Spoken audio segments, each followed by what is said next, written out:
The cold winds howl across the frostbitten shores of ancient Scandinavia, where heroes are forged in fire and blood.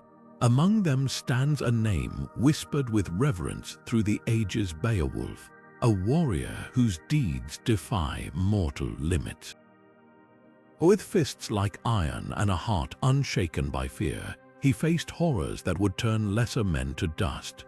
From battling the sea-bound demon Grendel to facing the wrath of fire-breathing serpents, his legend is written in the bones of his enemies.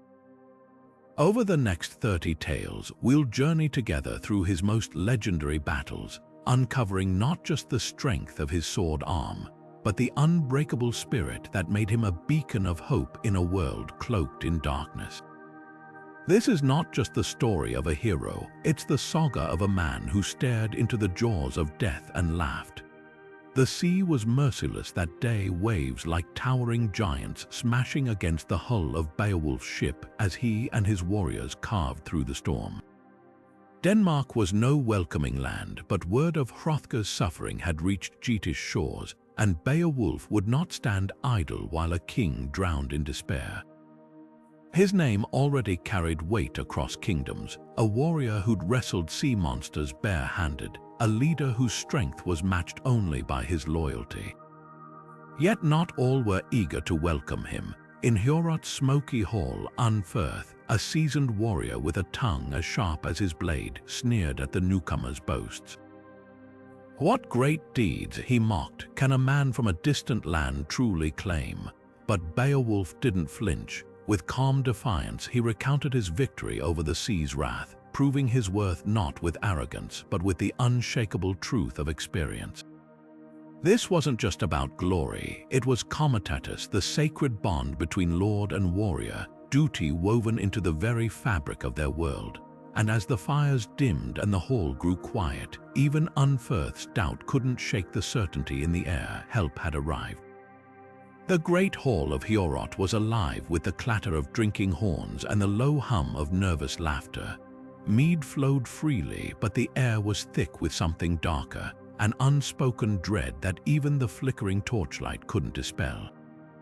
Across the long tables, warriors exchanged uneasy glances, their weapons never far from reach. This was no ordinary feast. It was a gathering of men steeling themselves for what lurked beyond the hall's golden doors: Grendel's relentless fury. Beowulf, seated near King Hrothgar, carried himself with the quiet certainty of a man who knew death's face but refused to flinch. Then came the challenge. Unferth, his voice dripping with skepticism, leaned forward. "They say you once swam against Breca," he sneered. "A 7-night struggle in the open sea, yet you returned alone. What kind of hero abandons his comrade?" The hall fell silent, but Beowulf's gaze never wavered. With a measured tone, he recounted those icy waves, how he'd fought off monstrous serpents while Breca drifted away, how the tides themselves seemed to conspire against him. "I did not flee," he said, gripping his cup. "I endured." His words weren't just a defense, they were a revelation of the warrior's code. In this world, boasting wasn't mere arrogance, it was proof of one's deeds, a vow etched in mead and fire. And as Beowulf spoke, even Unferth's taunts withered under the weight of truth. The feast ended not in discord but in resolve. For the first time in 12 long years, Heorot's walls felt not like a prison of fear, but a fortress ready to stand again. Night clung to Heorot like a suffocating shroud, the silence so thick it seemed even the torches burned without a sound. Then a creak of wood, the groan of hinges. Grendel's shadow swallowed the doorway, his stench of rot and old blood flooding the hall. The monster grinned, eyeing the drunken warriors slumped on benches, easy prey. But this time, one pair of eyes was wide awake. Beowulf lay still, feigning sleep, his muscles coiled like a spring. Grendel struck first, a massive hand snatching a warrior mid-snore, bones crunching like dry twigs. But as he reached for another, iron fingers clamped around his wrist. The monster froze. No man had ever withstood his grip. Beowulf's voice cut through the dark, calm as a blade sliding from its sheath. "Your strength ends tonight." What followed wasn't a battle, it was annihilation. Grendel howled as Beowulf twisted his arm, tendons snapping, the grotesque pop of bone wrenching from its socket. The hall shook with their struggle, benches splintering, mead-soaked rushes flying. The monster's screams turned shrill, not from pain alone, but terror. For the first time in his cursed existence, Grendel knew fear. His flesh tore like wet parchment as Beowulf ripped his arm clean off, the sinewy trophy held aloft like a grim banner. Why fight barehanded honor? Grendel scorned swords and shields, slaughtering unarmed men in their sleep. To meet him weaponless was justice, not just to kill, but to humble. As the beast fled, bleeding darkness into the fen, the message was carved into history. True strength lies not in the weapon, but in the hand that wields it. Dawn broke over Heorot, the walls no longer stained with fear, but with the proof that even nightmares could bleed. The morning sun painted Heorot's walls in gold for the first time in 12 winters. No longer a house of mourning, the hall echoed with laughter, the scent of roasting meat replacing the lingering stench of Grendel's presence. Servants scurried to hang the monster's severed arm high above the doors, a grisly trophy, yes, but also a promise. Evil could be torn limb from limb. King Hrothgar rose, his voice trembling not with fear now, but gratitude. "No foreign prince has ever brought such relief to my people," he declared, and with a wave of his hand, chests were brought forth. Gleaming arm rings, twisted gold bands, a sword so finely crafted its blade caught the light like water. This wasn't mere payment, it was the lifeblood of Anglo-Saxon honor. Treasures weren't just wealth, they were words made solid, a lord's thanks etched in metal. Beowulf knelt as Hrothgar draped a torque around his neck, the weight of gold matched only by the weight of expectation. Yet beneath the revelry, whispers slithered. The marshes beyond Heorot stirred with something older, something angrier. Grendel's arm might rot on its nail, but his mother had claws of her own, and no mourned her son deeper than she. As the feasting stretched into the night, shadows lengthened where torchlight didn't reach. The Danes drank to victory, unaware that vengeance had already begun its slow, silent crawl from the depths. The celebration in Heorot hadn't even faded to embers when death returned. This time, it didn't lumber in like a mindless beast, it moved with purpose. Under the cloak of a moonless night, Grendel's mother slipped through the marsh's black waters, her grief sharp as a whetted blade. While Grendel had slaughtered for sport, she came for justice. Not the crude justice of men, but the older, colder kind, the kind written in blood. Isha, Hrothgar's most trusted advisor, never heard her approach. One moment he stood guard at the hall's edge, breath fogging in the chill air the next, her talons hooked into his cloak, dragging him into the fen with hardly a splash. No feast of bones, no spectacle, just silence. When dawn came, all that remained was his severed head, propped grotesquely on the threshold like a grisly message. The attack shook Heorot deeper than Grendel ever had. This wasn't random violence, it was retribution. The monster's mother hadn't come to feed. She'd come to claim payment for her son's death, and she'd taken the king's dearest friend as her due. Hrothgar's voice cracked as he begged Beowulf for aid, his hands clutching the Geats' wrists. "She doesn't lurk in the shadows," he warned, "she rules them." The marsh she called home wasn't just a swamp. It was a kingdom of decay where no light pierced the murk and the very water burned like poison. Beowulf studied the head of Isha, his jaw tightening. This hunt wouldn't be about strength alone. Grendel's mother was no brute. She was a queen of the abyss, waiting in her watery throne room. And as the warriors prepared their weapons, one truth hung heavier than chainmail. Some monsters couldn't be outmuscled. They had to be outthought. The path to Grendel's mother was no ordinary road. It was a descent into a world where nature itself seemed twisted by malice. Wisps of mist coiled like ghostly fingers around the ankles of Beowulf and his companions as they trudged through the wetlands. The earth grew softer with every step, sucking at their boots as if trying to drag them under. Towering reeds whispered in the wind, their shadows stretching like skeletal hands across the water's surface. Then a grim discovery halted them. Isha's lifeless eyes staring up from where his head had been placed atop a gnarled root, a mockery of a trophy. The message was clear. This was no mere hunt. They were being watched. The mere itself was a nightmare given form. The water, black and still as polished obsidian, reflected nothing, not the sky, not the trees, only a void. Bubbles rose lazily from its depths, carrying the stench of rotting flesh. Local villagers claimed no bird dared fly over its surface, and fish avoided its currents as if poisoned. Even the bravest of Hrothgar's warriors hesitated at the shore, their breath shallow.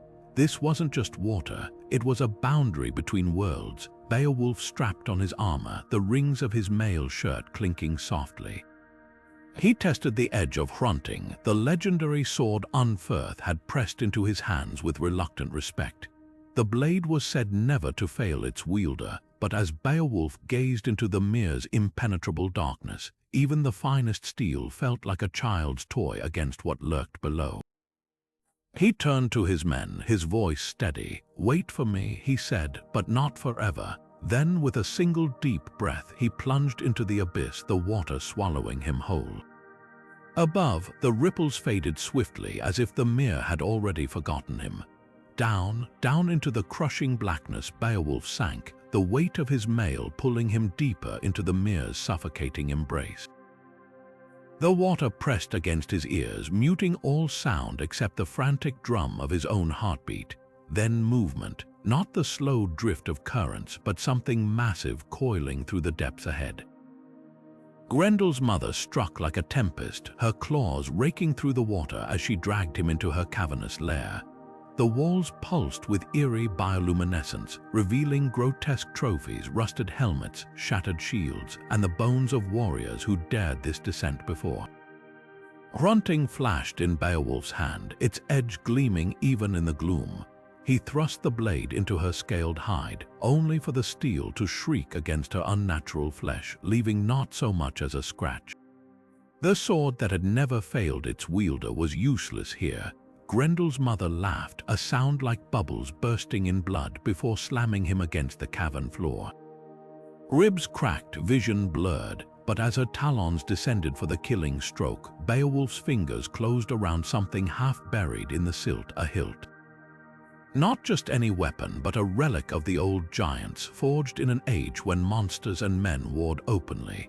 The blade came alive in his grip, its runes flaring like captured lightning. This time, when he struck, the edge bit deep. Grendel's mother howled as the ancient metal parted her flesh, her dark blood billowing like ink in the water. Yet she wouldn't die easily. Their battle became a whirlwind of teeth and steel, shaking the very foundations of the cavern. Beowulf fought not just with strength now, but with the cunning of a cornered wolf.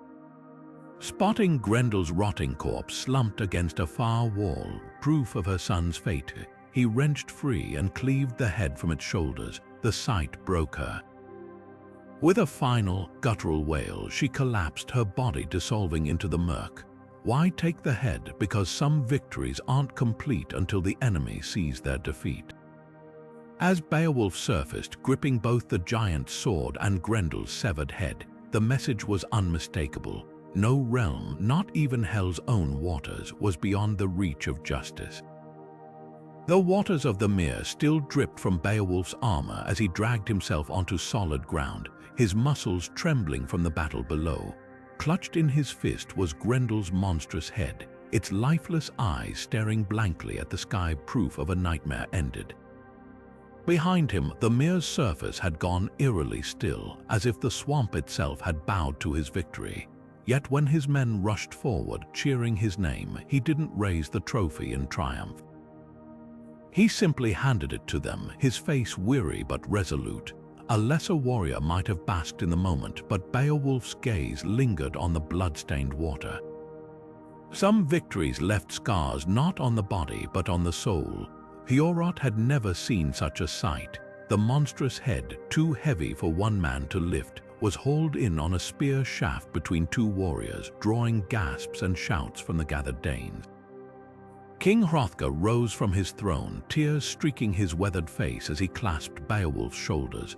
12 winters of torment, he murmured, ended by your hand. The feast that followed was unlike any before. Songs filled the hall not with sorrow, but with the fierce joy of a people reclaimed. Yet amid the revelry, Beowulf sat quietly, refusing the seat of honor more than once. True strength, his silence seemed to say, needed no fanfare. It was then that Hrothgar did something unexpected. Drawing the young warrior aside, the old king's voice dropped low. You've tasted glory few ever will, he began, eyes sharp as flint. But heed this, pride is the serpent that coils slowest. I, too, once thought my power unshakable until Grendel came. His words weren't jealousy, but hard-won wisdom. Power, Hrothgar warned, was a flame that could either light a hall or burn it to ashes. Beowulf listened, his fingers absently tracing the fresh scars on his arm. The lesson settled deep, though whether it took root, not even the gods could yet say. Outside Heorot's doors, the wind carried the stench of Grendel's decaying head, a crude banner of victory. But inside, something subtler lingered, the quiet understanding that even demons vanquished could leave echoes. Beowulf would return to Geatland a legend, his name etched into songs and mead-soaked tales. Yet as the firelight flickered across his unreadable face, one truth stood clear. The hardest battles weren't always fought with swords, but within the heart of the man who wielded them. The sails of Beowulf's ship strained against the wind as the cliffs of Geatland rose on the horizon, familiar and fierce against the steel-gray sky. His knuckles whitened on the ship's rail, not from exhaustion but from the weight of what he carried. Chests laden with Danish gold, arm rings glinting like captured sunlight, and Hrothgar's talk still warm against his throat. These weren't just spoils, they were a covenant, proof that a Geats word could shatter even the mightiest of curses. Yet as the hull scraped sand, Beowulf's thoughts weren't on glory. They were on Hygelac, his king and kinsman, whose hall awaited news not of triumphs but of loyalty. Hygelac's mead hall smelled of pine smoke and roasted boar, the clamor of warriors pausing as Beowulf crossed the threshold. No fanfare, no pretense, just a warrior home. The king rose, his gaze sharp as a falcon's, studying the man who'd left as a promising youth and returned as a legend. Beowulf didn't launch into boasts. Instead, he knelt, pressing the finest of Hrothgar's gifts into Hygelac's hands. A sword so ancient its pommel bore runes even the Skalds couldn't decipher. A token, he said, from one king to another. The gesture was deliberate. In the intricate dance of Germanic custom, presenting treasures wasn't about flaunting wealth, it was about weaving bonds. Gold fed men's bellies, but respect fed their souls. Hygelac's fingers traced the sword's edge, his silence louder than any praise. Here was a nephew who'd ventured into the mouth of hell and returned not with arrogance, but with humility, who'd earned a Danish king's tears yet still knelt to his own lord. The court leaned in as Beowulf spoke, his voice steady. He told of Grendel's fall, yes, but also of Hrothgar's grief, of the marsh that burned like bile, of the mother who'd fought not with mindless rage but with apparent sorrow. These weren't the tidings of a mercenary, they were the reflections of a leader, and so the treasures were dispersed, not hoarded but gifted. Arm rings to Hygelac's queen, a talk to the captain who'd kept his ship steady, even a share for the lowest hearthguard. Each bestowal was a stitch in the fabric of allegiance, a reminder that valor meant nothing if it didn't elevate the clan. As the feasting stretched into the night, whispers curled like smoke among the benches. This was no mere warrior. This was a man who carried kingship in his bones, not as a crown but as a duty. The path ahead was unspoken but inevitable, for when a man proves he can wield both sword and wisdom, the throne is never far behind. Years flowed like rivers through Geatland, carving changes into the land and its people. Beowulf, once the fiery warrior who'd ripped monsters limb from limb, now stood at the threshold of a different battle, one fought not with swords but with statecraft. When Hygelac fell in a distant raid, his son Herdred followed too soon after, cut down by Swedish blades. The throne stood empty, and the Geats turned as one to the man whose name had become synonymous with strength and honor. Crowning him wasn't ceremony, it was necessity. The wild sea roamer who'd once laughed in the face of death now bore the weight of a kingdom's survival. His hands, once calloused from gripping weapons, now traced the edges of treaties and trade agreements. Yet those who expected a brash ruler were startled by his patience. Where young Beowulf might have answered insults with axes, King Beowulf studied the long game, allowing petty jibes from rival lords to roll off like rain, knowing true power lay in unity. He rebuilt Hygelac's burned halls not as symbols of dominance, but as gathering places where disputes could be settled over mead rather than bloodshed.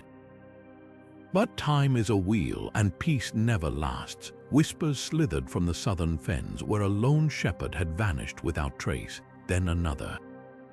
The ground trembled at night as if something massive stirred beneath the earth. Beowulf, now silver-haired but still unbent, would recognize this pattern anywhere. Monsters didn't vanish, they waited. His people looked to him not for the reckless courage of youth, but for the hard-won wisdom of a man who'd learned that some evils return wearing different skins. The final challenge would come not from across the sea, but from below. A fire-breathing worm coiled atop forgotten gold in a barrow older than kings. As his advisors urged caution, Beowulf strapped on his old armor, the leather creaking like a long unsung song. Leadership demanded sacrifice, and if his reign was to mean anything, it would end as it began, standing between his people and the dark. Beneath the rolling hills of Geatland, in a barrow blackened by centuries, the dragon slept atop a fortune that reeked of blood and betrayal. Its golden hoard wasn't mere wealth, it was a tomb, the plundered inheritance of a forgotten people, cursed so that no hand could touch it without waking doom. For 300 winters the beast coiled in silence, scales dull as tarnished bronze, until a desperate slave, fleeing his master's wrath, stumbled into its lair. The thief's trembling fingers closed around a single jeweled cup, a trifle to the dragon, but a spark to kindle annihilation. Flames erupted first. Villages near the barrow melted into screaming embers, fields reduced to charred scars.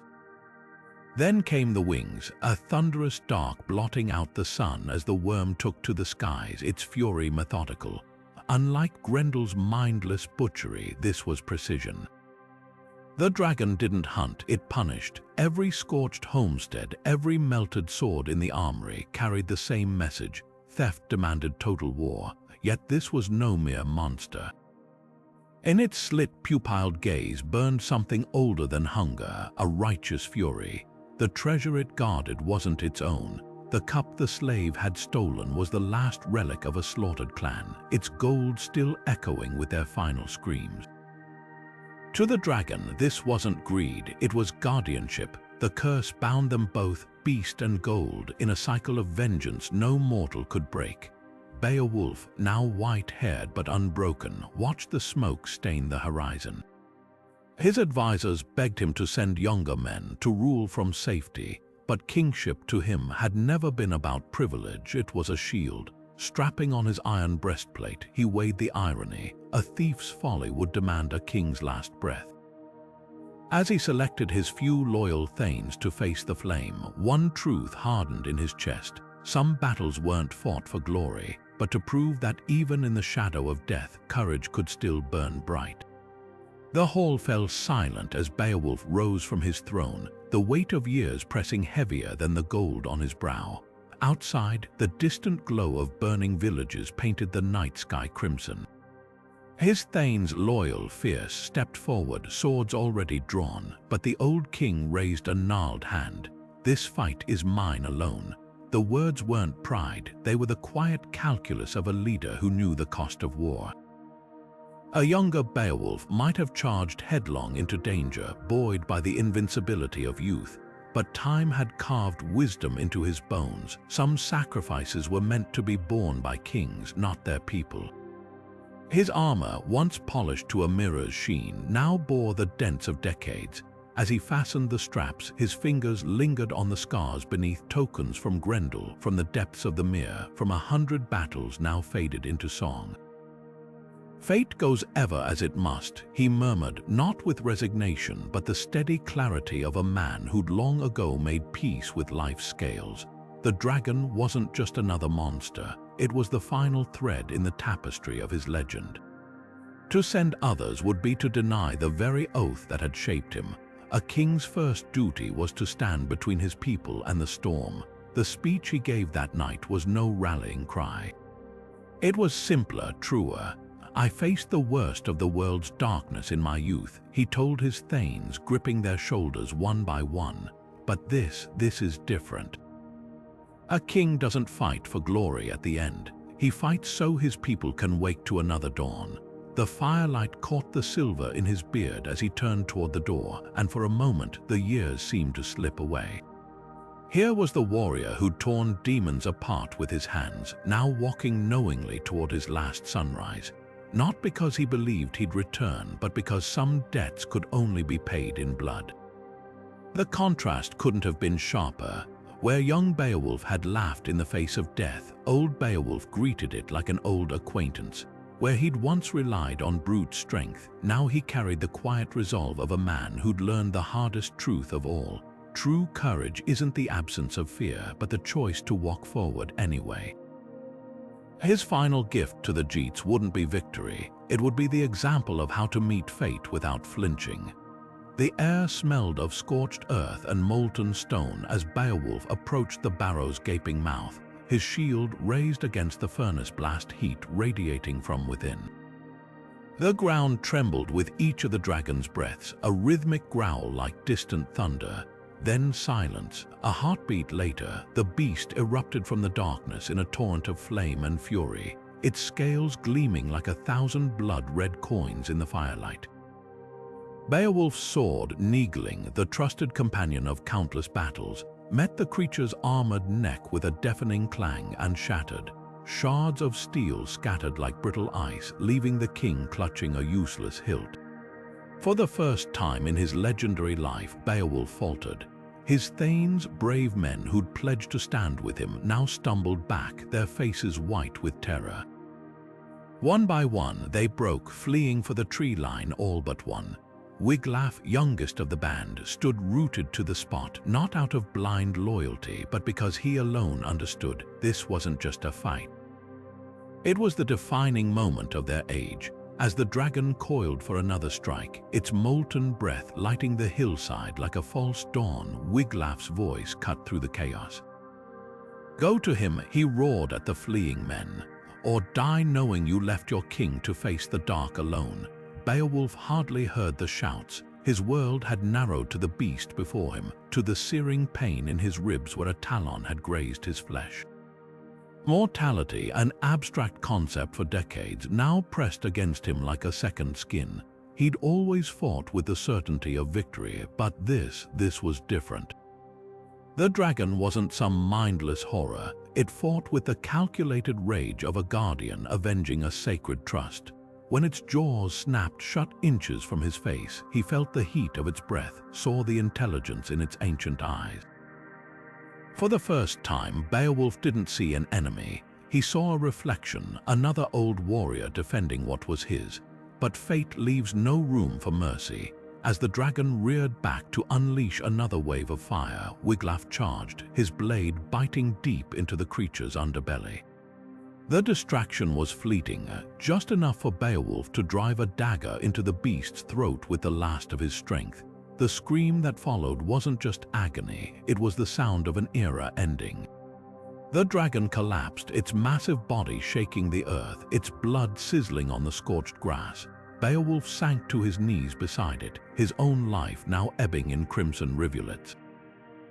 The battle was won, the cost, though that would be measured in breaths. The crackle of flames and the dragon's dying roars couldn't drown out the sound of retreating footsteps, Beowulf's own thanes, those who'd sworn oaths of steel and blood, now sprinting for the tree line. Only Wiglaf remained, his young face smeared with soot and resolve. He didn't hesitate. While others saw certain death, Wiglaf saw something far worse, betrayal.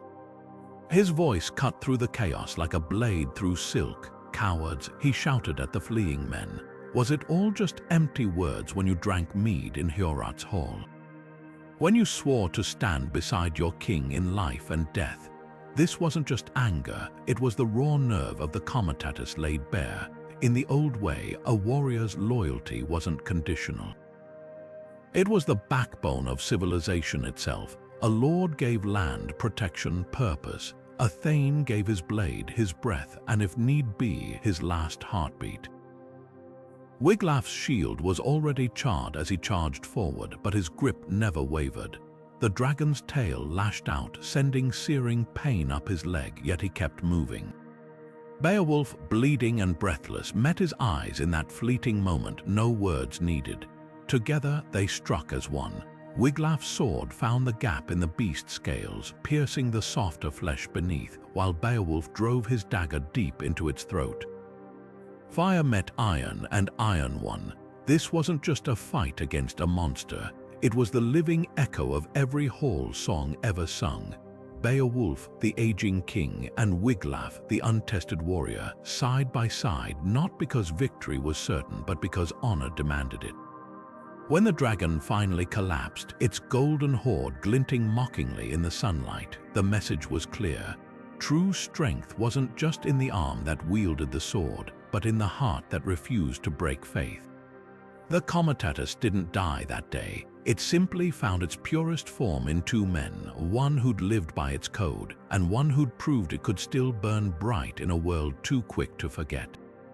The dragon's fangs struck like twin bolts of lightning, sinking deep into Beowulf's neck with a sickening crunch. Hot blood sprayed across the smoldering grass, not the crimson of a warrior in his prime, but the sluggish ooze of an old man's final defiance. For a heartbeat, time froze. The king's knees hit the earth as the beast's venom burned through his veins, a fire more vicious than any dragon's breath. Yet his grip on the dagger never slackened. With the last of his waning strength, he drove the blade upward, twisting it until the creature's dying shriek echoed across the hills.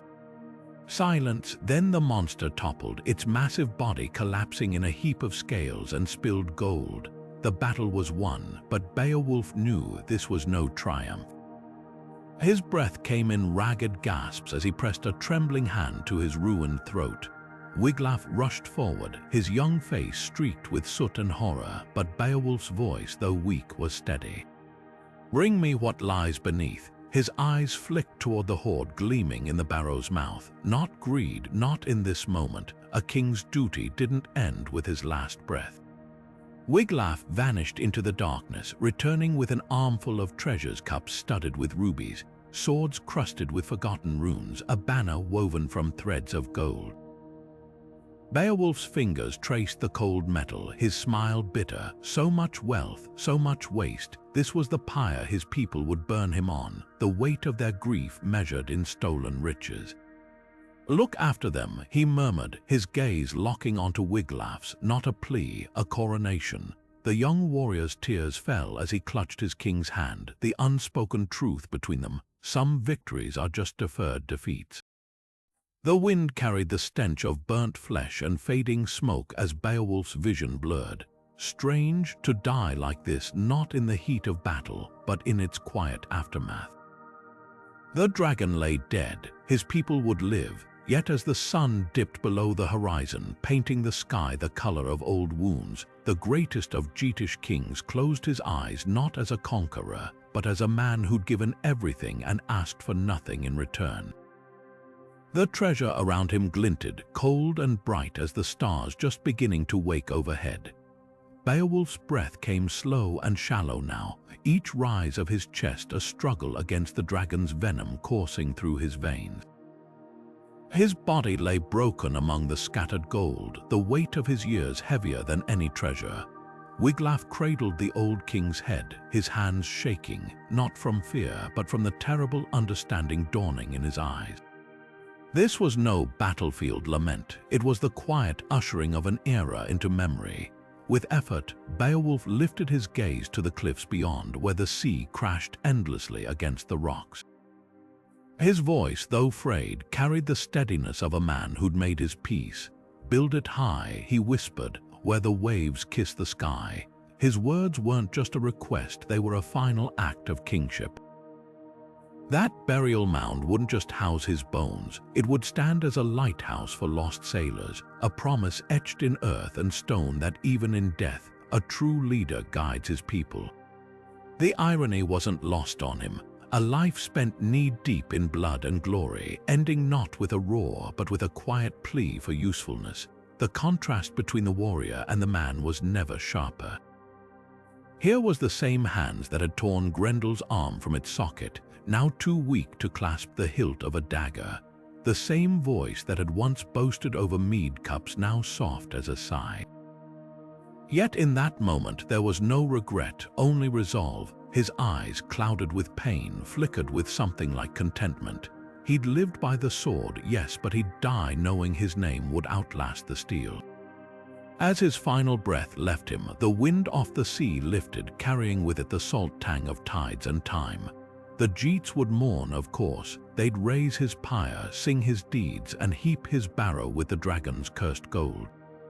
But the true monument wouldn't be the mound or the songs. It would be the absence he left behind, a kingdom without its protector, a people staring into the gathering dark. Wiglaf's tears fell hot onto the king's still face, mingling with the blood and the dirt.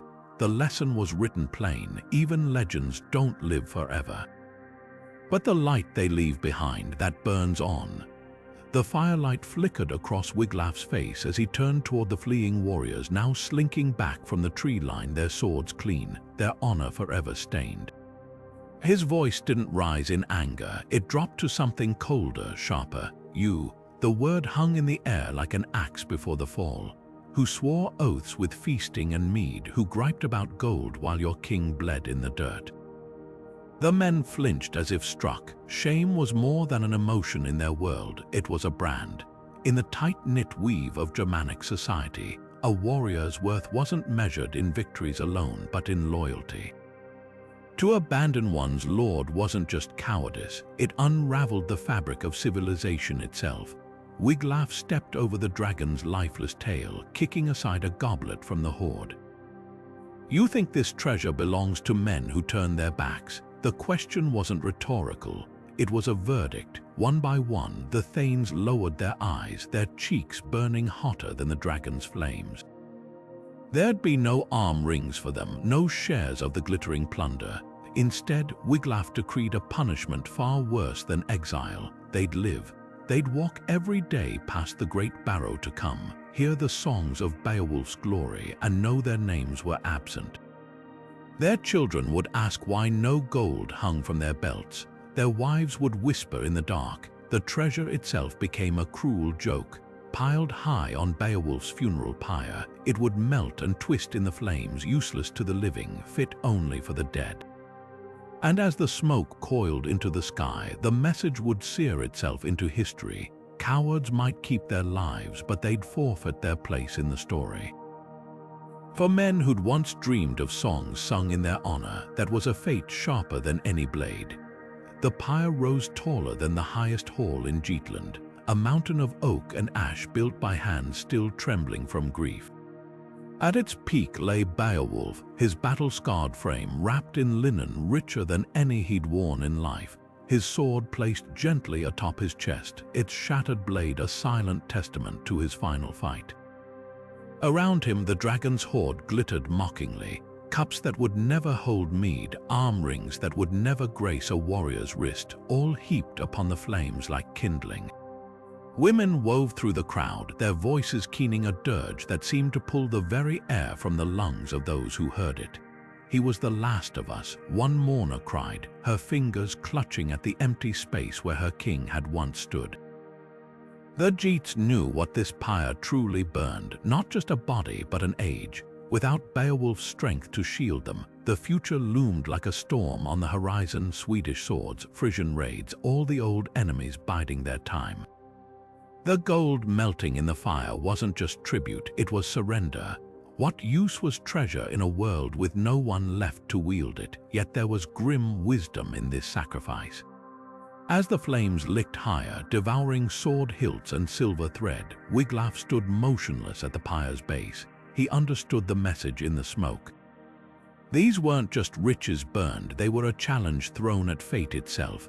Let other kings claw for scraps of cursed gold. Let them learn the hard way what Beowulf had known. True power wasn't in hoarding, but in letting go. The mound they'd raise over his ashes wouldn't just mark a grave. It would be a beacon visible from the sea lanes where traders and invaders alike would whisper, "Here lies a king who valued his people more than plunder." The heat of the pyre forced the crowd back, but the scent of burning herbs clung to their clothes for days.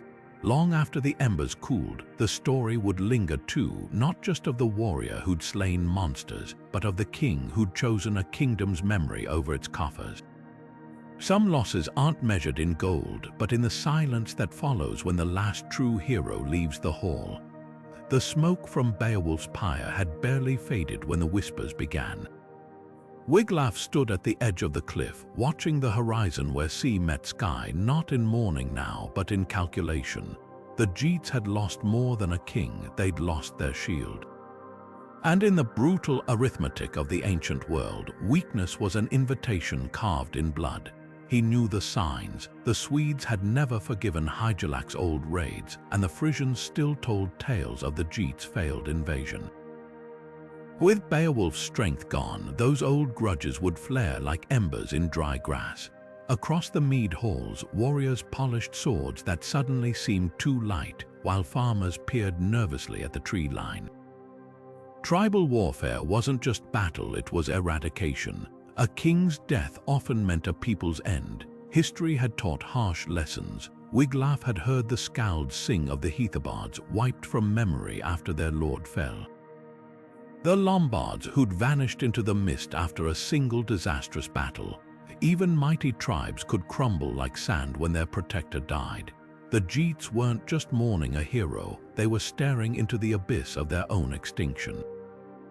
Then came the song. A lone woman's voice rose from the crowd, raw with grief, her melody weaving through the crackling pyre. She sang not of dragon gold or monster blood, but of empty benches and cold hearths, of children who'd never know safety again.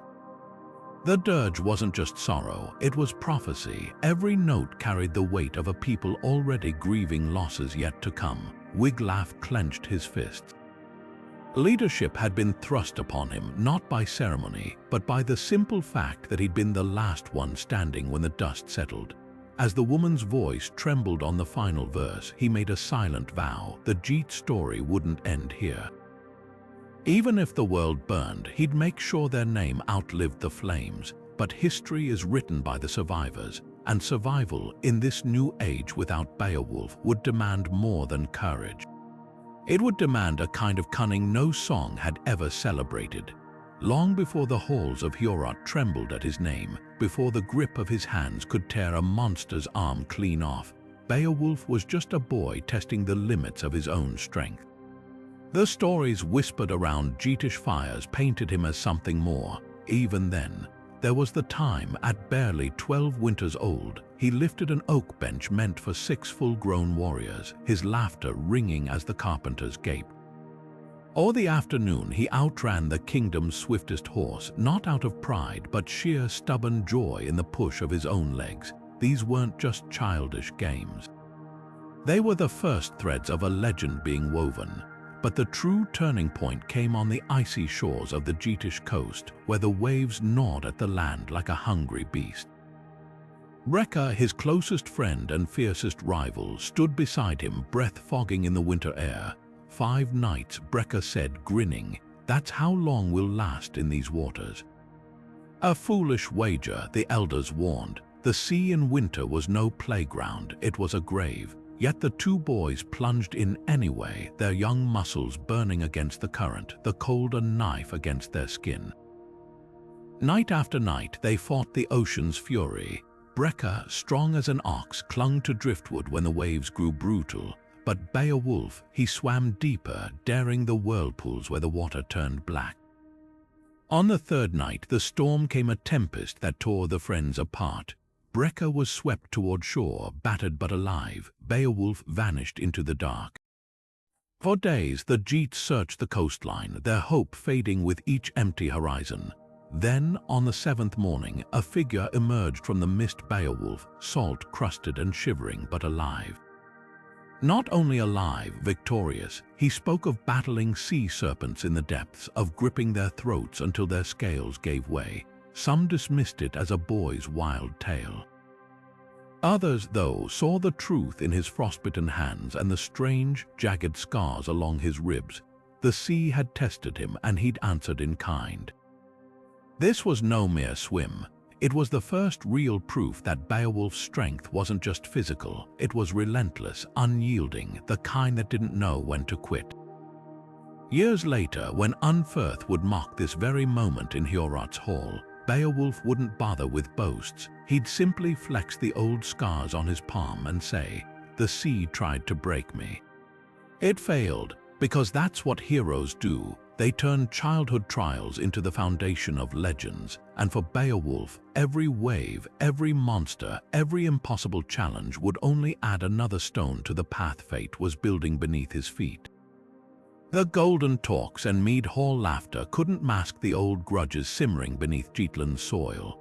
For generations, the Swedes and Geats had clashed like storm waves against cliffs raids, burned villages, sons lost to vengeance cycles stretching back further than the Sagas could recall.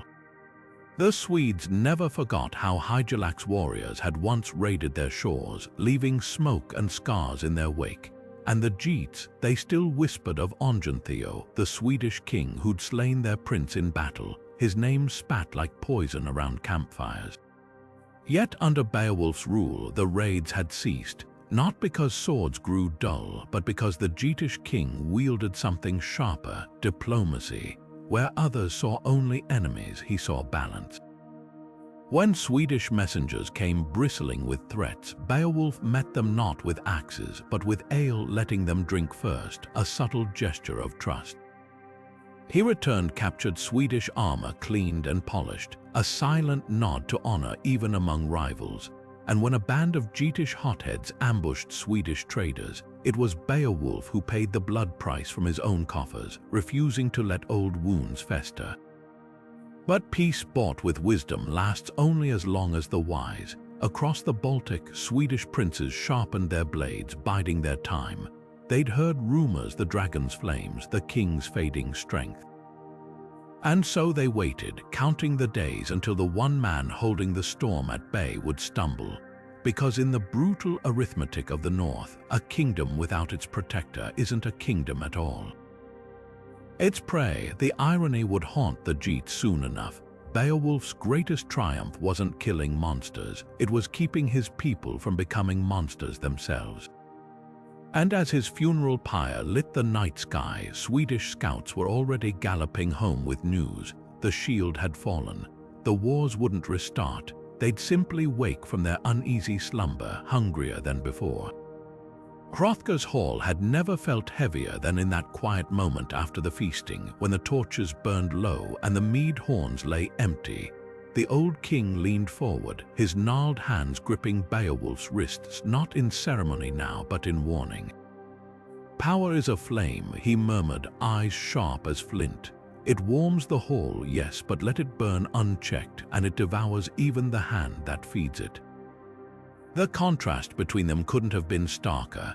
Beowulf, young and unbroken, ruled by instinct, swift to answer insults with steel, quick to defend honor with fists. Hrothgar, whose own youth had mirrored that fire, now spoke with the weight of hindsight. He'd built Hiorat as a monument to peace, only to watch Grendel turn it into a charnel house. 12 winters of bloodshed had taught him this. Violence begets violence, and no throne built on vengeance lasts. Yet the poem's genius lies in what it doesn't say. When Hrothgar urges Beowulf to choose the better part, eternal rewards, it's not just Christian piety creeping into pagan legend, it's a roadmap for survival. The Danish king had seen tribes rise and fall like tides, their names erased because they mistook strength for wisdom. His warnings about pride weren't empty proverbs, they were etched in the bones of forgotten kings. Beowulf listened, but youth hears advice differently. Where Hrothgar saw cycles raids leading to reprisals, grief breeding new monsters, Beowulf saw challenges to overcome. His reign would be marked by the same boldness that felled Grendel, meeting threats head-on, trusting his might to shield his people. And yet, in his final moments against the dragon, an echo of Hrothgar's lesson would surface. Leadership isn't just about winning battles, it's about knowing which ones leave scorched earth behind. The tragedy isn't that Beowulf ignored the old king's counsel. It's that he understood it too late. As the mead flowed freely in Heorot's hall, the air thick with laughter and the scent of roasted boar, the king's scop lifted his voice in song. This wasn't just entertainment, it was a mirror held up to the hero in their midst. The tale he spun was of Siegmund, a warrior whose name still echoed through northern halls long after his death. Like Beowulf, Siegmund had faced a dragon, his valor tested in the glow of hoarded gold. But the similarities ran deeper than mere monster slaying. Both men were outsiders, their greatness forged in exile and hardship. Siegmund wandering without a kingdom, Beowulf arriving unlooked for on Danish shores. The Scop's choice was deliberate. Heroes aren't born in comfort. They're carved by adversity, yet the differences whispered between the verses. Siegmund's victory was solitary, his glory untarnished by kinship or duty. Beowulf, though, fought not just for fame, but for the lives leaning on his strength. Where Siegmund's story ended with a dragon's death, Beowulf's was just beginning his triumph in Heorot, a prelude to the burdens of leadership. The Scop's song wasn't merely praise, it was a silent question. Could this Geat before them become more than a monster killer? Could he shoulder the weight of a people, not just a sword? Dragon slayers are a dime a dozen in legend, but what sets the great ones apart isn't their strength, it's their choices. Siegmund guarded his hoard like a miser. Beowulf would one day face his own worm not for gold, but to protect his kingdom from flame and ruin. The Scop's melody wove a subtle warning into the celebration.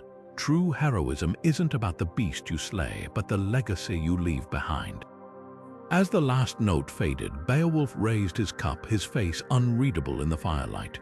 Whether he grasped the message that night, history would soon tell. The Scop's voice dropped to a hush as the revelry in Heorot stilled, not for a tale of monsters this time, but for a story far more human and in some ways more terrible. The Finnsburg episode unfolded like a shadow play against the hall's flickering torchlight. Finn, a Frisian king, and Hengist, a Danish leader bound by a fragile peace after a battle so brutal it left both sides gutted. A marriage sealed their truce, Finn wedding the Danish princess to mend the rift. But blood feuds don't dissolve with vows. Winter came, icy and relentless, trapping the Danes in Frisia with the men who'd slaughtered their kin. The tension thickened like frost on the thatch until inevitably a sword was drawn. The details were murky. Was it a drunken taunt? A glance held too long, but the result was clear. Finn lay dead, his hall ablaze, his people scattered. The Danish warriors sailed home with his widow, their oars slicing through water stained with the irony of it all. Peace had been possible, but vengeance, as always, proved sweeter.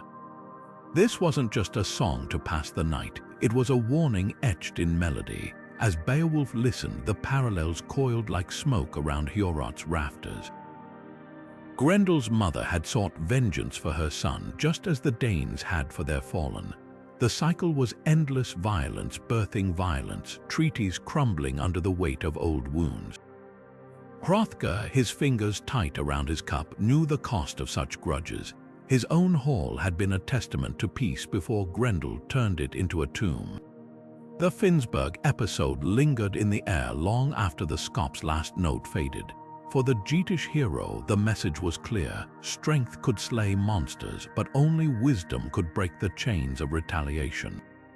As the feasting resumed, the laughter rang just a little hollow, a reminder that some battles aren't fought with claws or fire, but with the far harder work of choosing to let go.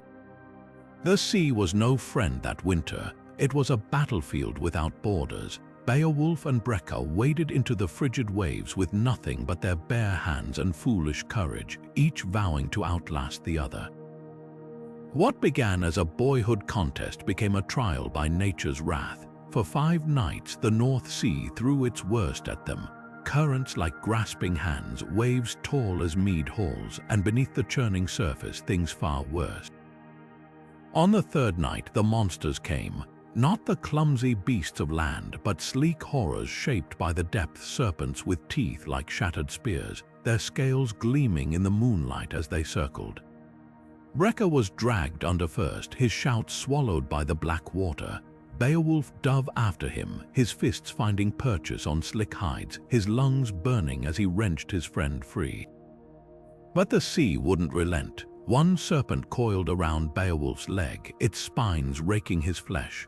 The salt water ran red as he gripped its throat and squeezed until the life left its thrashing body.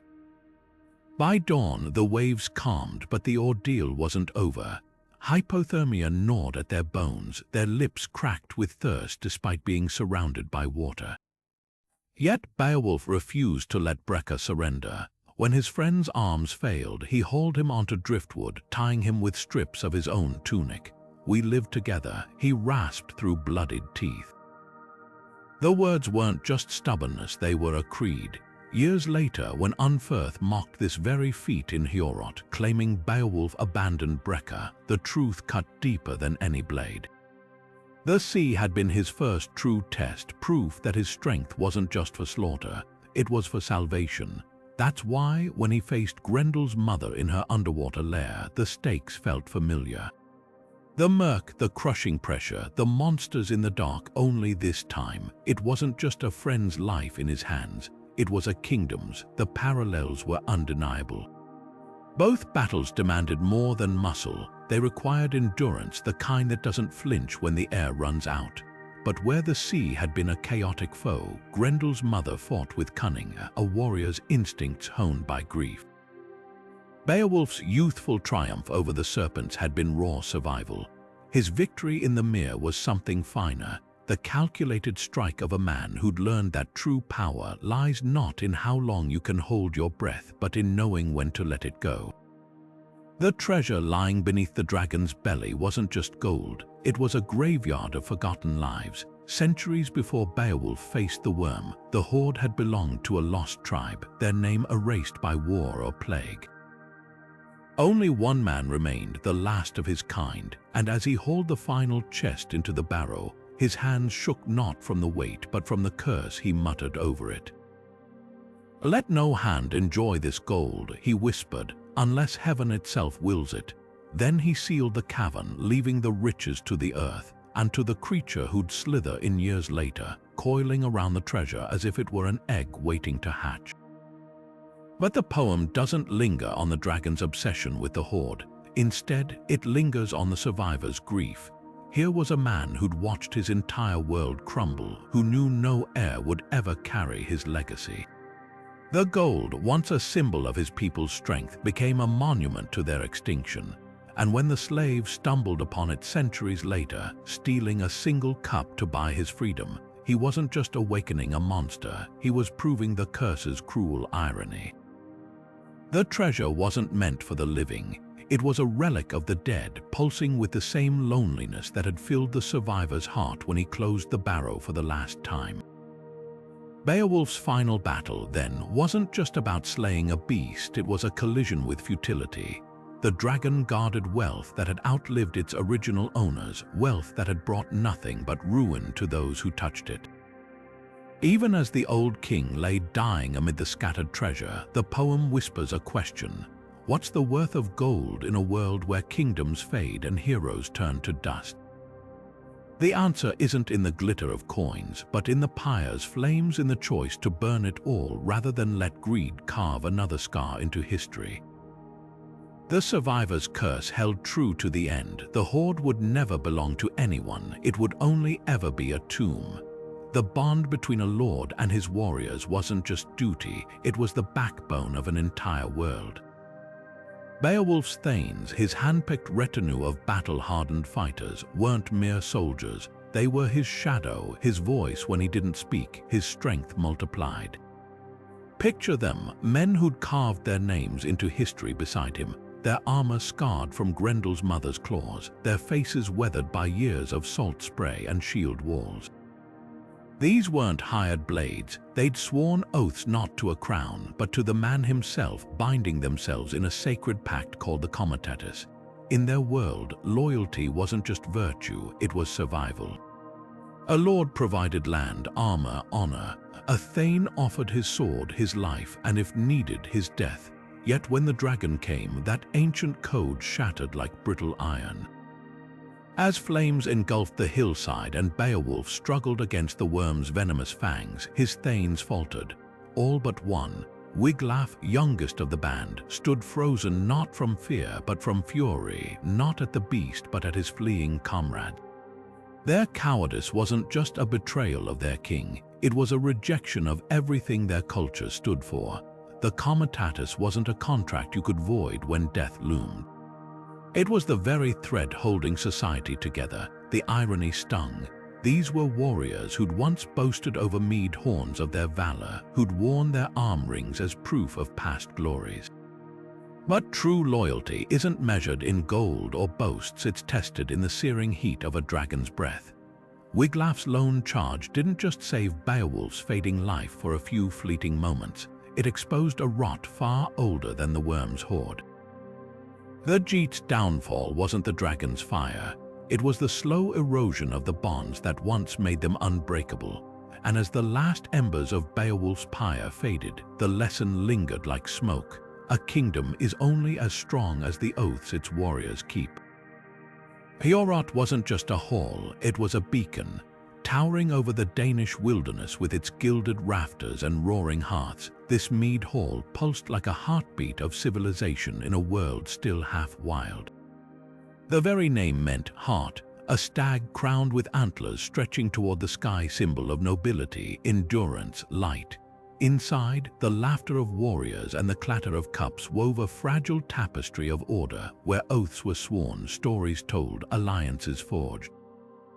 This wasn't mere architecture, it was humanity's defiance against the chaos beyond its doors, but light cast shadows. While Heorot blazed with fire and fellowship, Grendel's mere lurked in the fens, a place where water didn't reflect the sky but swallowed it whole. No birds sang there, no crops grew. The mere was a wound in the earth, a realm of stagnant pools and grasping roots where the laws of men meant nothing. If Heorot stood for everything society cherished, community, law, warmth, the mere embodied what it feared, isolation, anarchy, the unknown. Grendel's attacks weren't random acts of violence. They were targeted strikes at the very idea of civilization itself. Each time he burst through Heorot's doors, it wasn't just blood he spilled, it was trust. The hall's broken benches and stained floors mirrored the erosion of social bonds, the creeping fear that turned warriors into fugitives cowering in the dark. No wonder the monster hated the sound of song. Music was harmony, unity, things he could never comprehend. Hrothgar knew the stakes. Rebuilding the physical hall was easy. Restoring faith in its promise that men could gather without fear was the true challenge. Every night Grendel returned was a test. Could civilization survive repeated assaults, or would it collapse into the same primordial mire that birthed its enemies? When Beowulf finally pinned Grendel's arm to the rafters like a grotesque trophy, it wasn't just a monster's limb he mounted, it was a banner declaring that light, however besieged, could still win. But the scars remained, because halls can be rebuilt, yet some cracks once formed never fully heal. The poet's genius lies in the contrast. Heorot's golden doors and the mere's clinging darkness aren't just settings, they're opposing forces in an unending war. Even after the monster's fall, the question lingers, is civilization a permanent victory, or just a flickering torch in a wind that never stops blowing? The answer, perhaps, lies in the hands of those who dare to keep the fire burning.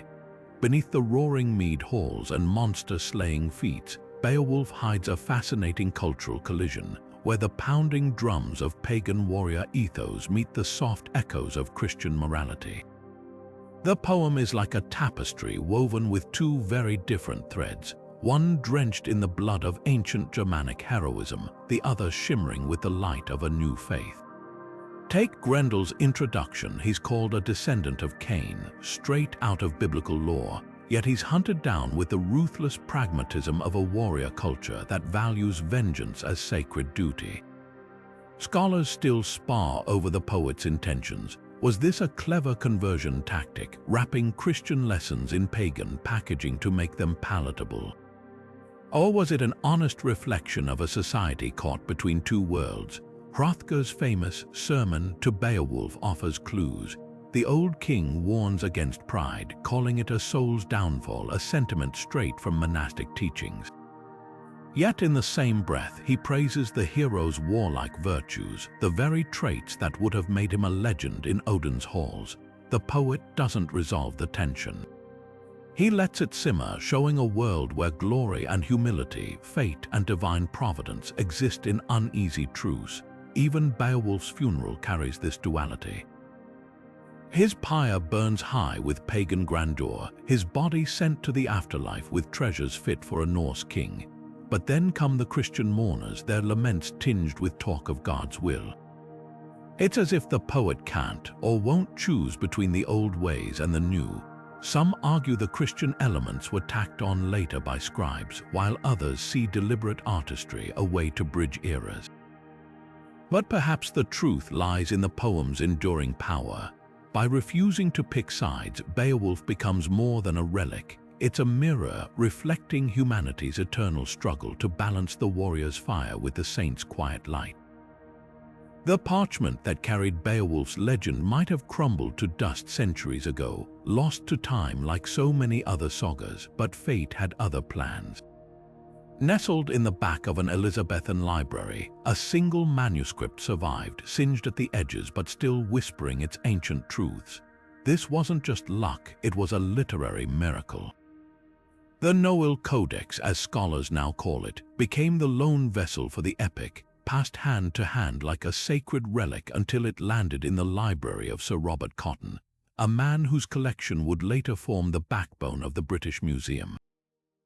Fast forward to the early 1800s, when Icelandic scholar Grimur Jónsson Thorkelin made the first full transcription only for Napoleon's armies to bomb Copenhagen, nearly destroying his work in flames.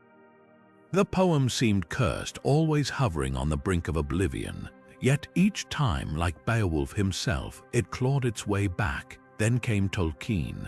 Not the Lord of the Rings Tolkien the world knows today, but a young Oxford professor with a passion for forgotten tongues.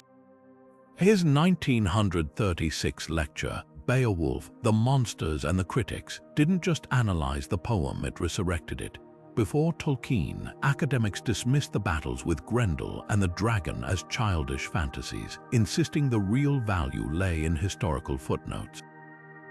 Tolkien flipped the script, arguing that the monsters were the point, that wrestling with primal fears was the essence of mythic power. Suddenly, Beowulf wasn't just a dusty artifact, it was a blueprint for modern storytelling.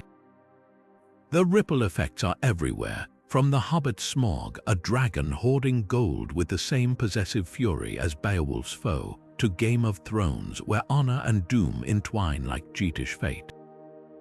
Even Star Wars echoes the hero's journey, lone warriors facing cosmic evils, armed with nothing but courage and legacy.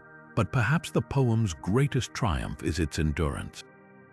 A story about mortality outliving its own hero, surviving fire, war, and indifference to whisper across 500 years, "Remember me," and we have, not as a relic but as proof that some legends never die, they just wait for the right moment to rise again.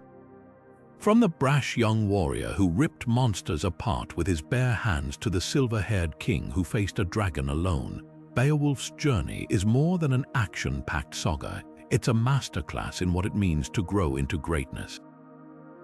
Think about it, this is a man who began his legend by swimming through frozen seas and ended it by sacrificing himself to save his people.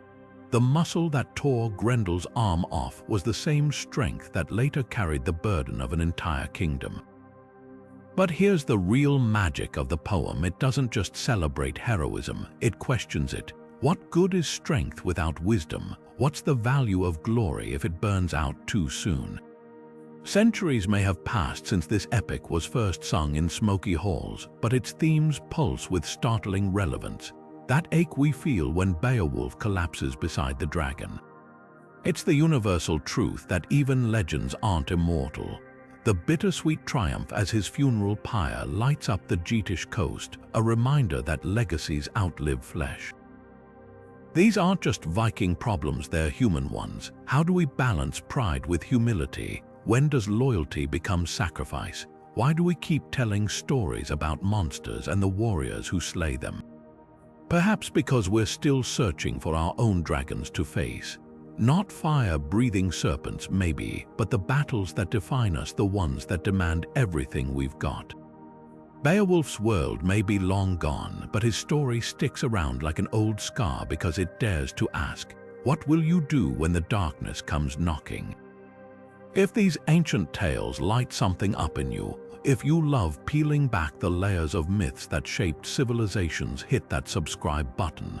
We're just getting started, and trust me, the next legendary deep dive is already brewing. Until then, keep your swords sharp and your curiosity sharper.